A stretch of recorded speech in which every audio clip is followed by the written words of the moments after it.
Hello students, welcome back to chemistry classes.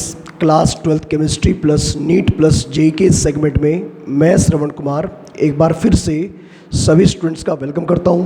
बच्चों, आज हमारा chapter number 4th chemical kinetics का लेक्चर नंबर 4th है। ओके आपको याद होगा कि जो हमारा लास्ट लेक्चर हुआ था उसके अंदर हमने बात की थी rate expression of a reaction in the form of stoichiometry of the reactants and product. ठीक है, और 2-3 पॉइंट वहाँ पर बताए थे आपको, जैसे कि रेट को हम लोग कैसे एक्सप्रेस करते हैं, कोफिशिएंट से डिवाइड करते हैं, और रिएक्टेंट की वजह से रेट होता है वो नेगेटिव साइन से हम लोग करते हैं रिप्रेजेंट, प्रोडक्ट की वजह से पॉजिटिव साइन से करते हैं।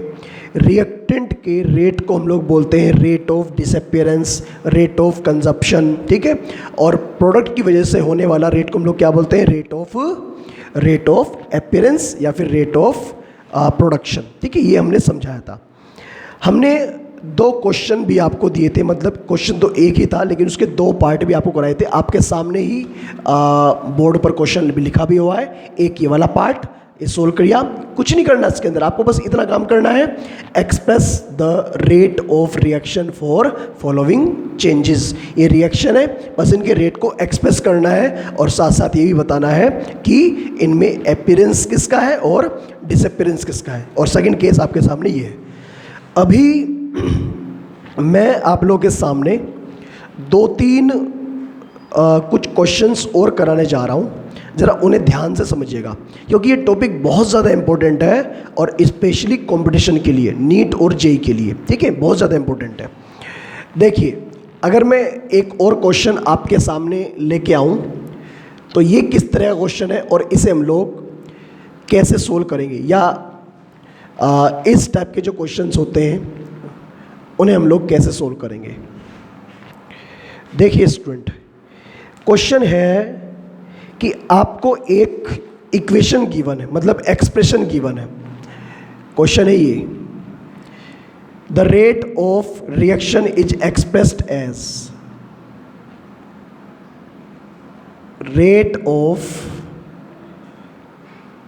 रिएक्शन इज एक्सप्रेस एज, कोई रिएक्शन होगी तो उसका रेट एक्सप्रेस किया गया है ऐसे। दिया है यहां पर रेट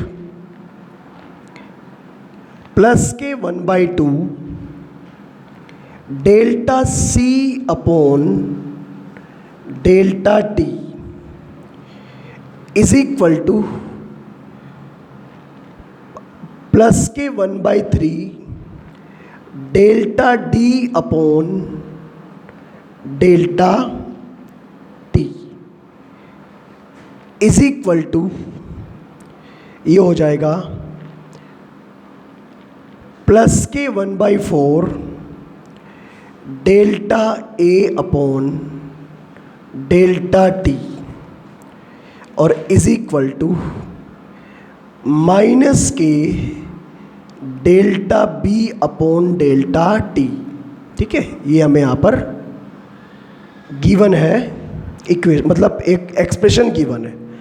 तो क्या पूछा इन्होंने कहा देन द रिएक्शन इज, आपको इसके अकॉर्डिंग पहचाननी है रिएक्शन का। देन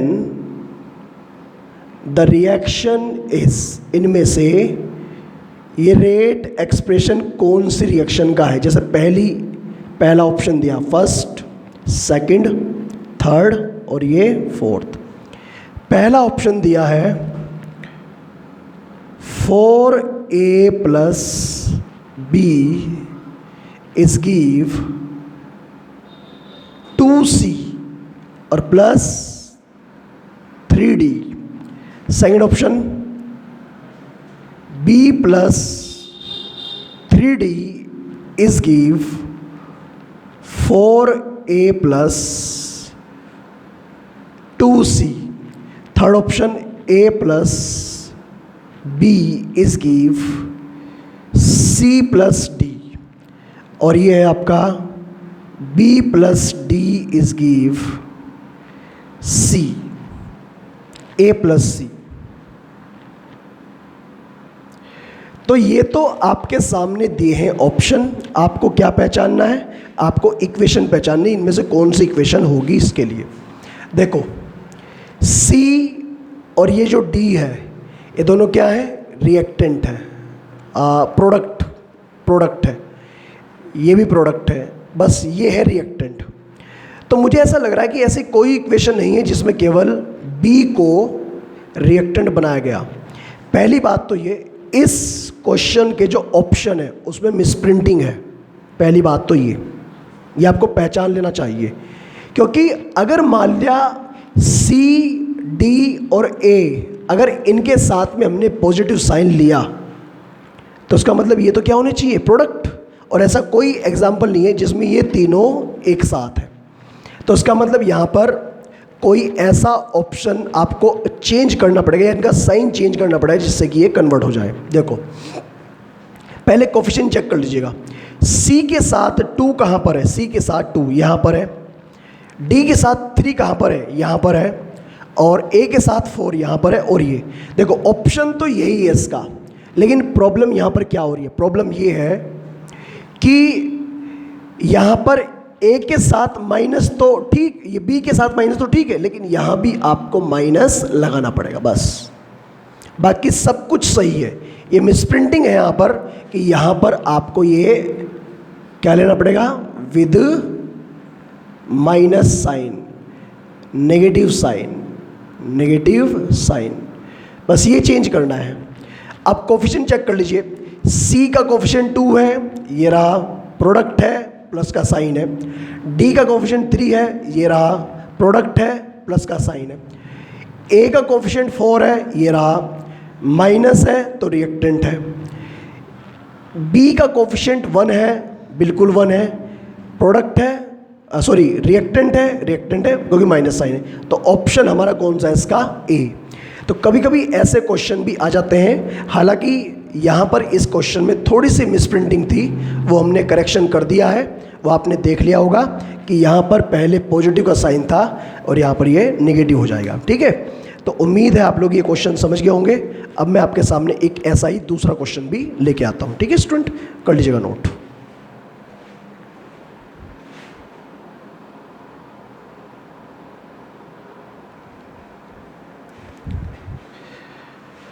अब मैं क्वेश्चन नंबर 2 डिस्कस करने जा रहा हूँ आप लोग के सामने। एक और क्वेश्चन है, ये क्वेश्चन भी इम्पोर्टेंट है, तो देखते हैं इसके अकॉर्डिंग क्या लिखा हुआ है बच्चों। क्वेश्चन नंबर 2 है जो मैं आपके यहाँ सामने लिखने जा रहा हूँ। क्वेश्चन में लिखा है कि एक रिएक्शन है A plus 2B is give 6C plus 2D, और ये कहा कि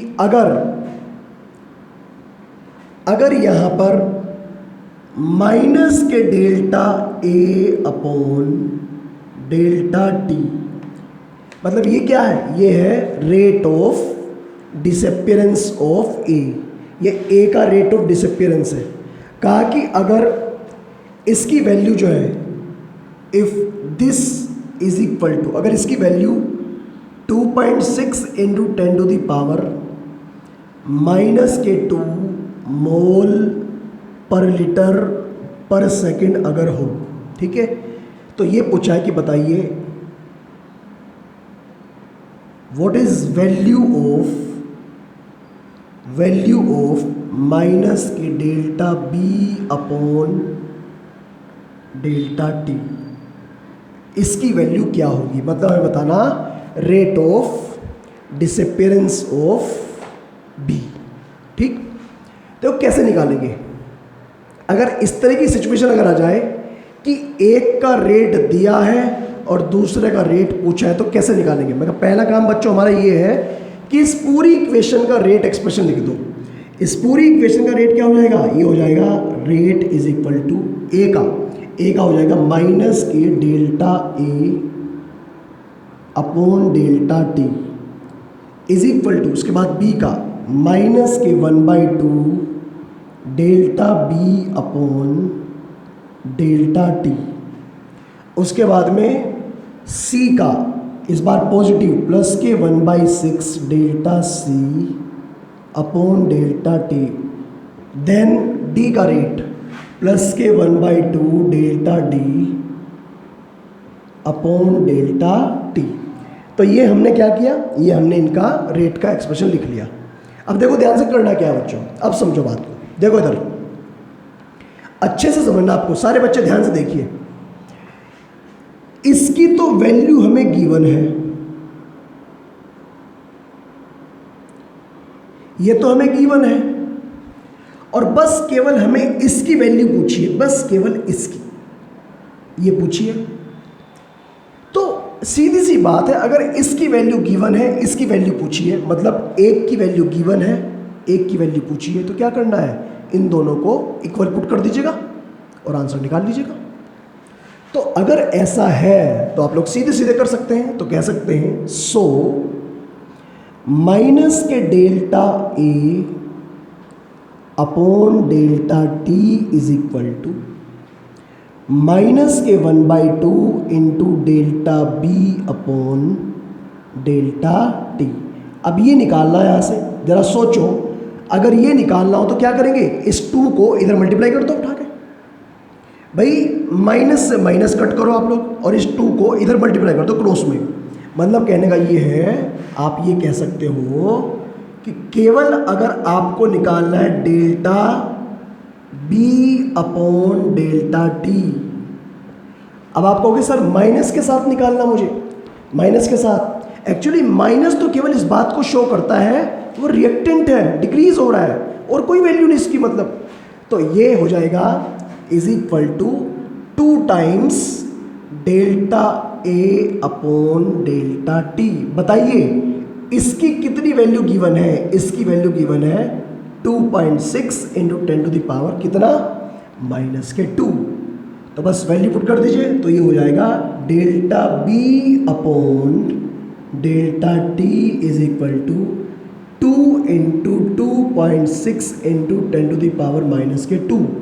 और सोल्व करिए तो delta B upon delta T is equal to कितना हो जाएगा, I think 5.2 into 10 to the power -2 इतने मोल per litre per second.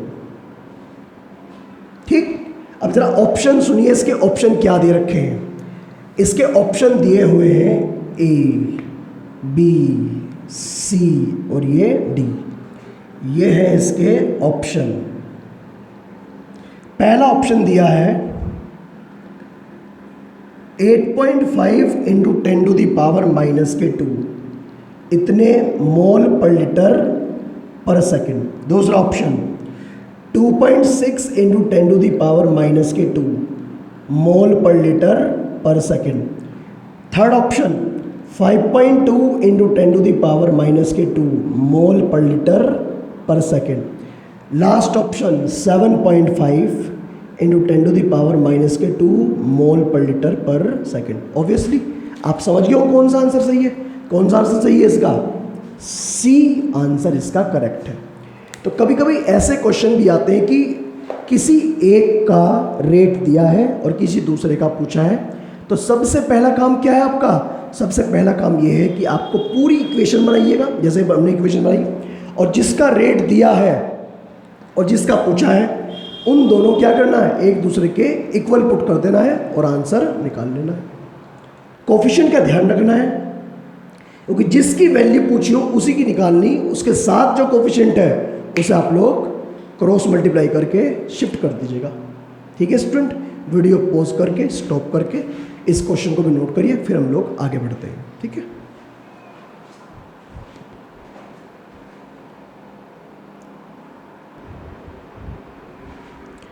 Okay. तो एक क्वेश्चन मैं आपको, एक क्या मैं 2 क्वेश्चन आपको होमवर्क के लिए दे रहा हूं, इन्हें आप लोग होमवर्क की फॉर्म में नोट करेंगे, और जो जो इनमें पूछा है, क्वेश्चन बहुत इंपॉर्टेंट है दोनों के दोनों, जो मैं आपको देना चाह रहा हूं यहां पर। तो दोनों के दोनों क्वेश्चंस को अच्छे से नोट करके आप लोग इन्हें सोल्व करेंगे। जैसे यहाँ पर एक इक्वेशन गिवन है, क्वेश्चन है ये, इक्वेशन गिवन है BrO3 minus aqueous plus 5Br minus aqueous plus 6H plus aqueous. ये थोड़ा सा आपको लाइन नीचे करनी पड़ेगी, यहाँ पर रिएक्टेंट ऐसे कर लेना। तो ये हो गया। तो प्रोडक्ट में है 3Br2 liquid plus 3H2O aqueous. Okay, ये तो आपको गिवन है इक्वेशन, यस ये इक्वेशन गिवन है। तो इस इक्वेशन में ये पूछा है, और इस इक्वेशन में एक तो इसे कर दिया अंडरलाइन, इसे पूरे को, और एक कर दिया अंडरलाइन इसे, ठीक है। ओके, तो इन्होंने ये पूछा है कि इस रिएक्शन में rate of appearance of underline reactant या फिर underline product how is related with underline reactant. मतलब क्या कहने का मतलब इसका कि in above reaction how is rate of appearance of underlined product is related with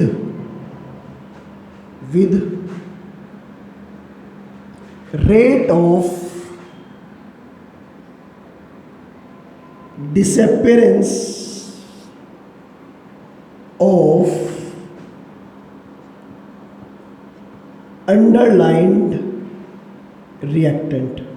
I think आप लोग मेरी बात को समझ गए होंगे। कहा कि जो अंडरलाइन रिएक्टेंट और अंडरलाइन प्रोडक्ट है, ऑब्वियसली प्रोडक्ट, तो प्रोडक्ट क्या होगा, प्रोडक्ट हो जाएगा रेट ऑफ अपीयरेंस, रिएक्टेंट क्या हो जाएगा, रिएक्टेंट हो जाएगा रेट ऑफ डिसअपीयरेंस। तो ये कहा कि जो अंडरलाइन वाले कंपोनेंट है वो एक दूसरे के साथ में कैसे कनेक्टेड है, कैसे रिलेटेड है, उनमें रिलेशन बताना। ऑप्शन दिए हुए हैं यहाँ पर ABCD। तो ऑप्शन में यहाँ पर लिख रहा हूँ, ऑप्शन पहला दिया है -K delta BrO3 minus upon delta T is equal to +K Br2 upon delta T। पहला ऑप्शन तो दिया कि या क्या ये सही है। दूसरा ऑप्शन दिया है -K 1/3 delta BrO3 minus upon delta T is equal to delta Br2 upon delta T। ये कौन सा ऑप्शन है, सेकंड ऑप्शन। थर्ड ऑप्शन दिया है -K delta BrO3 upon delta T is equal to +K 1/3, ये +K है सारी value, +K 1/3 delta Br2 upon delta T। और चौथा ऑप्शन है नन ऑफ दीज, इनमें से कोई नहीं। ठीक है, चार ऑप्शन दिए हैं। आपको बस क्या करना है, आपको बस ये पहचानना है बच्चों कि जो अंडरलाइन वाले प्रोडक्ट और अंडरलाइन वाले जो रिएक्टेंट है वो आपस में इनमें से कौन सा करेक्ट रिलेशन है उन दोनों के लिए, ये बताना है आपको, ठीक है। तो ऐसे क्वेश्चन भी एग्जाम में आ जाते हैं। एक और क्वेश्चन है, वो भी मैं आपको होमवर्क के लिए दे रहा हूँ, और फिर हम लोग कोई नया टॉपिक, मतलब रेट से कनेक्टेड ही कोई नया टॉपिक शुरू करेंगे स्टूडेंट, ठीक है। वीडियो स्टॉप करके आप लोग इस पोर्शन को नोट कर सकते हैं।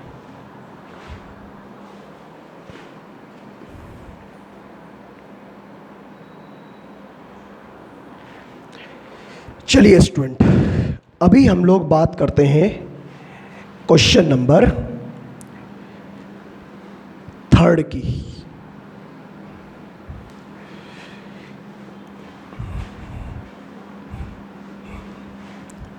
चलिए क्वेश्चन नंबर जो नेक्स्ट है, ये भी एक थ्योरेटिकल क्वेश्चन है, मतलब इसमें न्यूमेरिकल पोर्शन भी दिया है इसके अंदर ऐड करके।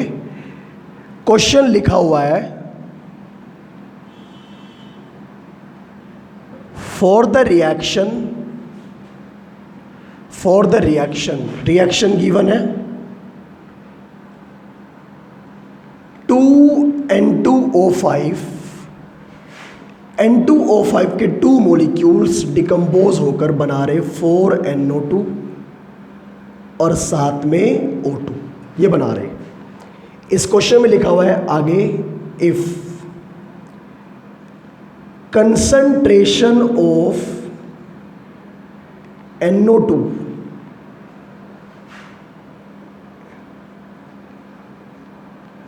increases by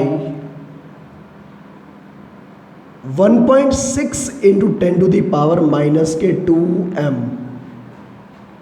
in 4 सेकेंड, ठीक है। कहा कि अगर NO2 की कंसंट्रेशन क्या हो रही है, इंक्रीज हो रही इतने टाइम में, तो ये बताना है कैलकुलेट द फॉलोइंग। तो आपको ये कैलकुलेट करना, इनके बारे में कैलकुलेट करना, जैसे पहला पार्ट, दूसरा पार्ट, तीसरा पार्ट और ये चौथा पार्ट, फोर्थ पार्ट। पहले पार्ट में क्या लिखा है, rate of formation of NO2। दूसरे वाले में पूछा है rate of formation of O2, क्योंकि O2 भी बन रहा है यहाँ पर।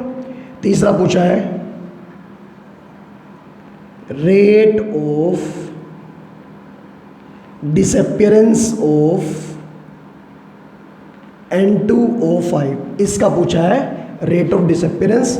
और लास्ट पूछा है रेट ऑफ द रिएक्शन, कि इस रिएक्शन का, मतलब इस रिएक्शन का रेट क्या होगा। आपको बस इतनी सी इंफॉर्मेशन गिवन है और इतनी इंफॉर्मेशन से आपको ये डेटा, ये जो भी पूछा है ये यहाँ पर फाइंड आउट करना है। क्या कहा इस क्वेश्चन में कि फॉर द रिएक्शन 2NO2O5 इस गिव्स 4NO2 प्लस O2।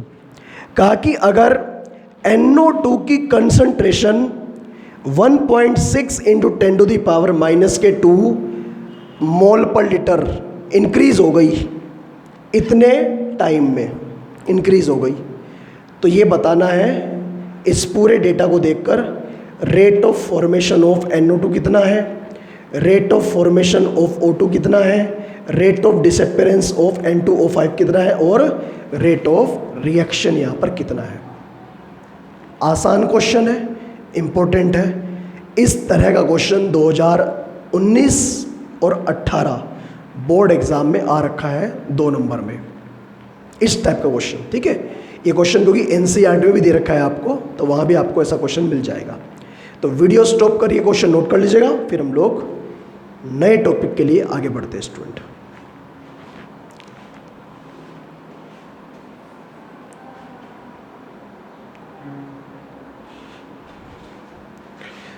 तो स्टूडेंट, आज के इस लेक्चर में हमने रेट एक्सप्रेशन के ऊपर आपके सामने कुछ न्यूमेरिकल डिस्कस किए। न्यूमेरिकल बहुत इम्पोर्टेंट है ही वाले, और ये जो चैप्टर है, ये पूरा चैप्टर इतना ज़्यादा कॉन्सेप्चुअल है, अगर आपने इसके कॉन्सेप्ट अच्छे से नहीं पढ़े, आपने हर लेक्चर को अच्छे से नहीं देखा, नोट्स बिल्कुल सीक्वेंस में नहीं बनाए, तो आपको इसके न्यूमेरिकल्स करने में बहुत प्रॉब्लम्स होगी।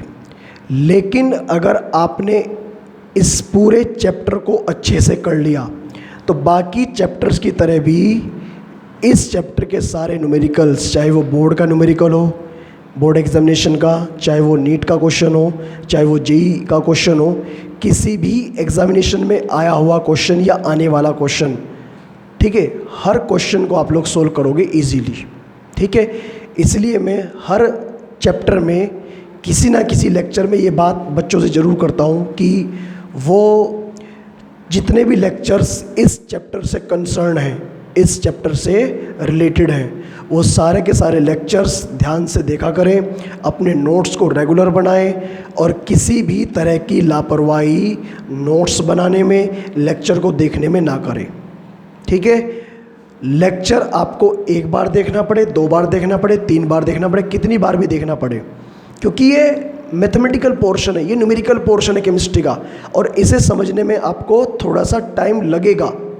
ठीक है, इसीलिए मैं एक बात आपके सामने और ऐड करना चाहता हूँ कि जब ये चैप्टर पूरा हो जाएगा, ये जो केमिकल काइनेटिक्स से पूरा हो जाएगा ना, फिर मैं फिर ये चैप्टर पूरा करने के बाद में फिर नया चैप्टर शुरू करूँगा, कोई और चैप्टर, जैसे सरफेस केमिस्ट्री, मेटलर्जी, आगे जो आने वाले चैप्टर्स हैं।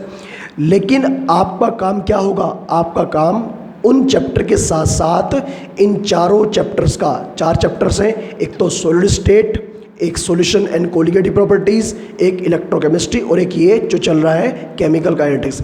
इन चारों के चारों चैप्टर्स का आप लोग दोबारा से रिवीजन शुरू कर दें अपने आप ही, क्योंकि ये मान के चलिए आप लोग कि बोर्ड एग्ज़ाम में लगभग 15 से लेके 16, 17, 18 नंबर के न्यूमेरिकल पोर्शन आता है, न्यूमेरिकल आते हैं, और वो सारे न्यूमेरिकल्स इन्हीं चारों चैप्टर से आते हैं।